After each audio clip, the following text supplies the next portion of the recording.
ఇవాళ సీఎం రేవంత్ రెడ్డి అధ్యక్షతన సీఎల్పీ భేటీ కానుంది. కాసేపట్లో శంషాబాద్ ఎయిర్పోర్ట్ లోని నవహోటల్లో జరగనున్న ఈ మీటింగ్ కు మంత్రులు, ప్రభుత్వ విపులు, ఎమ్మెల్యేలు, ఎమ్మెల్సీలు హాజరు కానున్నారు.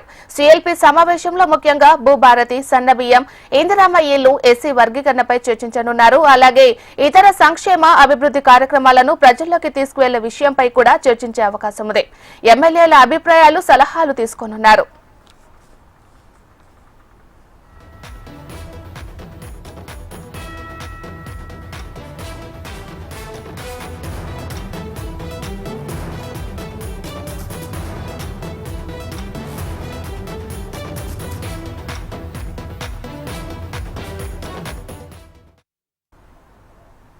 ఇవాళ సీఎం రేవంత్ రెడ్డి అధ్యక్షతన సీఎల్పీ భేటీ కానుంది. కాసేపట్లో శంషాబాద్ ఎయిర్పోర్ట్ లోని నవహోటల్లో జరగనున్న ఈ మీటింగ్ కు మంత్రులు, ప్రభుత్వ విపులు, ఎమ్మెల్యేలు, ఎమ్మెల్సీలు హాజరు కానున్నారు. సీఎల్పీ సమావేశంలో ముఖ్యంగా భూభారతి, సన్నబియ్యం, ఇందిరమ్మ ఇళ్లు, ఎస్సీ వర్గీకరణపై చర్చించనున్నారు. అలాగే ఇతర సంక్షేమ, అభివృద్ధి కార్యక్రమాలను ప్రజల్లోకి తీసుకువెళ్లే విషయంపై కూడా చర్చించే అవకాశం ఉంది. ఎమ్మెల్యేల అభిప్రాయాలు, సలహాలు తీసుకోనున్నారు. మరి ఇదే అంశానికి సంబంధించి మరింత సమాచారాన్ని మా ప్రతినిధి ప్రేమ్ అందిస్తారు. ప్రేమ్.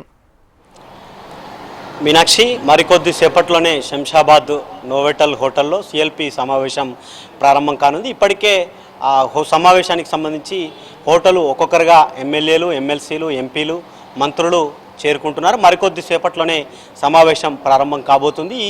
ఈ సమావేశంలో సీఎం రేవంత్ రెడ్డి అధ్యక్షతన సీఎల్పీ సమావేశం జరుగుతుంది. సమావేశానికి మంత్రులతో పాటు డిప్యూటీ సీఎం, ఎంపీలు, రాజ్యసభ సభ్యులు, ఎమ్మెల్సీలు, ఎమ్మెల్యేలు అందరూ సమావేశంలో పాల్గొంటారు. ముఖ్యంగా ఏదైతే 4 అభివృద్ధి కార్యక్రమాలకు సంబంధించి జనాల్లోకి తీసుకువెళ్ళేటువంటి అంశంపై ప్రధానంగా ఈ సమావేశంలో చర్చించే అవకాశం అయితే ఉంది. దాంతో పాటుగా తాజా రాజకీయ పరిస్థితులపై కూడా చర్చిస్తారు. మొదటగా సన్నబియ్యంకు సంబంధించి, మరొకటి ఇందిరమ్మ ఇల్లు, వర్గీకరణ, భూభారతి, ఈ 4 ప్రధానంగా అంశాలపై చర్చిస్తారు. దాంతోపాటుగా ఈ సంవత్సర కాలంలో కాంగ్రెస్ ప్రభుత్వం ఏర్పడిన తర్వాత ఇప్పటి వరకు అమలు చేసినటువంటి అభివృద్ధి కార్యక్రమాలను జనాల్లోకి ఏ విధంగా తీసుకెళ్లాల్సినటువంటి అంశంపై కూడా చర్చిస్తారు. ప్రధానంగా ముఖ్యంగా సన్నబియ్యానికి సంబంధించి, సన్నబియ్యం దేశంలో కాంగ్రెస్ పాలిత ప్రాంతాలతో పాటు బీజేపీ కానీ మిగతా ప్రాంతీయ పార్టీలు ఎక్కడైతే అధికారంలో ఉన్నారో ఆయా ప్రాంతాల్లో కూడా సన్నబియ్యం ఏవైతే లబ్ధిదారులకు, సామాన్య జనాలకు పంపిణీ చేయడం లేదు.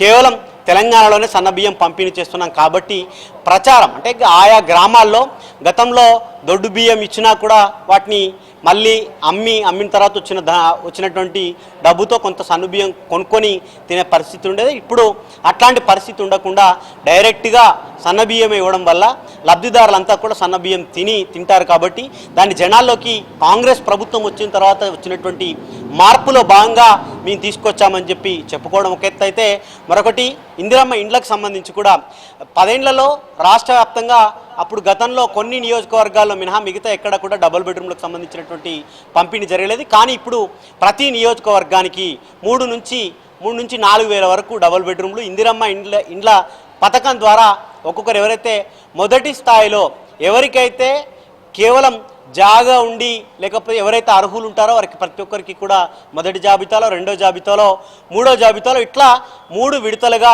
రాష్ట్రంలో ప్రతి పేదవారికి కూడా ఇల్లు అందించే లక్ష్యంగా, ఇల్లు లేని ప్రతి ఒక్కరికి ఇల్లు అందించడమే లక్ష్యంగా కాంగ్రెస్ ప్రభుత్వం ఈ పథకాన్ని తీసుకొచ్చింది. మరొకటి వర్గీకరణకు సంబంధించినటువంటి అంశం మేజర్గా. వర్గీకరణ అంటే రాష్ట్రంలో దళితులకు సంబంధించి మాలా మాదిగా ఉంటే అందులో మాదిగలే మెజార్టీగా రాష్ట్రంలో ఎక్కువగా ఉంటారు. ప్రధానంగా వారికి ఉన్నటువంటి డిమాండ్ కూడా దాదాపు 30 ఏళ్ల నుంచి వర్గీకరణ చేయాలని చెప్పి ఆ సామాజిక వర్గం మొదటి నుంచి డిమాండ్ చేస్తుంది. దాంట్లో భాగంగా ఎంఆర్పిఎస్ లాంటి సంఘాలు కానీ లేకపోతే తెలంగాణ మాదిగా సామాజిక వర్గానికి సంబంధించి అదొక సంఘంగా ఇట్లా కొన్ని 10ల సంఖ్యలో సంఘాలన్నీ వచ్చి వర్గీకరణ కోసం పోరాటం చేసినాయి. ఆ పోరాటం గతంలో ఉమ్మడి రాష్ట్రంలో ఒకసారి కొద్ది రోజులు అమలైన సుప్రీంకోర్టు, దాంతోపాటుగా హైకోర్టు నిర్ణయాలతోటి కొద్ది రోజులు బ్రేక్ పడింది. ఇప్పుడు అట్లాంటి ఇబ్బంది లేకుండా సుప్రీంకోర్టు తీర్పు మేరకే రాష్ట్రాలకు వెసులుబాటు కల్పించింది. కాబట్టి మన రాష్ట్ర ప్రభుత్వం నిన్నటి నుంచి వర్గీకరణకు సంబంధించి మొట్టమొదటిగా వర్గీకరణకు సంబంధించినటువంటి నిన్నటి నుంచి అమలు చేస్తున్నట్టు ప్రభుత్వం కూడా ప్రకటించింది. ఆ అంశాన్ని జనాల్లోకి తీసుకువెళ్ళి మెజారిటీగా ఉన్నటువంటి రాష్ట్రంలో దళితుల్లో మాదిగ సామాజిక వర్గం ఎక్కువ ఉంది కాబట్టి ఎక్కువ ఓట్లు మన వైపు తిప్పుకొని స్థానిక సంస్థల్లో లబ్ధి చేకూరే విధంగా ముందుకు వెళ్ళాలనేటువంటి అంశం. ఇంకొకటైతే ఇక భూభారతికి సంబంధించి కూడా భూభారతి కాంగ్రెస్ పార్టీ అధికారంలోకి రావడానికి ఒకటి విద్యార్థులైతే రెండు రైతులు. విద్యార్థులకు సంబంధించి ఉద్యోగాల భర్తీ ఆ తర్వాత ప్రాసెస్ అంతా జాబ్ క్యాలెండర్ ద్వారా నడుస్తుంది. ఇక రైతుల విషయానికి వచ్చేసరికి రుణమాఫీ, రైతు బంధు, దాంతోపాటు రైతు బీమా ఇవన్నీ కార్యక్రమాలు చేసినా కూడా ధరణితోటి లక్షలాది మంది రైతులు ఇబ్బంది పడ్డారు. మేము అధికారంలోకి వచ్చిన తర్వాత ధరణిని బంగాళాఖాతంలో కలుపుతామని చెప్పి అప్పటి పీసీసీ చీఫ్ ప్రస్తుత సీఎం రేవంత్ రెడ్డి కూడా చాలా సభలలో చెప్పడం జరిగింది. ఇక అధికారంలోకి వచ్చిన తర్వాత ప్రభుత్వంలోకి వచ్చిన తర్వాత దాదాపు సంవత్సరన్నర కాలం తర్వాత భూభారతి పోర్టల్ని తీసుకొచ్చింది. దీని ద్వారా రైతులకు ఎట్లాంటి ఇబ్బంది లేకుండా గతంలో ఎవరైతే తొలగించబడ్డటువంటి వారు కానీ లేకపోతే 22/N నిషేధ జాబితాలో ఉన్నటువంటి భూముల వివరాలు కానీ ఇట్లా సాదా పరిణామాలకు సంబంధించి ఇట్లా ఒక్కొక్కటిగా సమస్యల పరిష్కారం చేసుకుంటూ వస్తూ భూభారత్కి ఏ విధంగా తీసుకొచ్చాం, ఎందుకు తీసుకొచ్చాం, జనాలకు ఎట్లా తీసుకువెళ్ళాలి అనే అంశంపై కూడా ఈ సమావేశంలో చర్చిస్తారు. ఇక ప్రధానంగా తాజా రాజకీయ పరిస్థితులకు సంబంధించి కనుక మనం చూసుకుంటే ఇక మంత్రి పదవి విషయంలో మొన్నటికి మొన్న రాజగోపాల్ రెడ్డి, నిన్న ప్రేమ్ సాగర్ రావు, అటు వివేక్, దీంతో పాటుగా మల్రెడ్డి, రంగారెడ్డి ఎవరికి వారు ఆయా జిల్లాల్లో ప్రాతినిధ్యం కల్పించలేదు కాబట్టి ఖచ్చితంగా మాకు అవకాశం కల్పించాలని చెప్పేసి వారు బాహటంగానే సభలలో వేదికలలో కూడా చెప్పుకుంటూ వస్తున్నారు.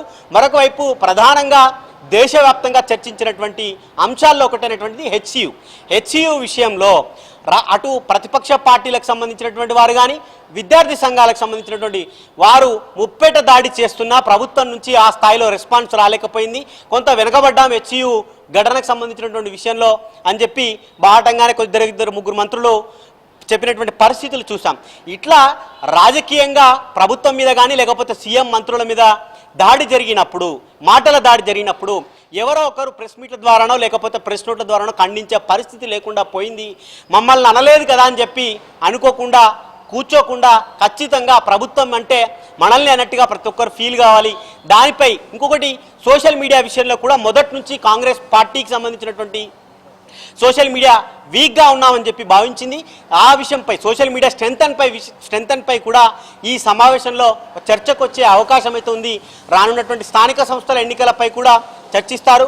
మరొకటి ఈ బీసీ అయితే కులగణనకు సంబంధించినటువంటి అంశాన్ని జాతీయ స్థాయిలో రాష్ట్రంలో కూడా జనాల్లోకి తీసుకువెళ్ళడంలో కొంత విఫలమయ్యామనే చర్చ అయితే కాంగ్రెస్ పార్టీలో ఉన్నటువంటి బీసీ నేతలలో ఉంది.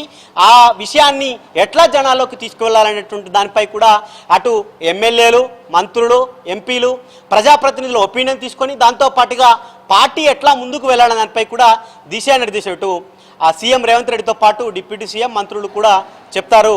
మీనాక్షి.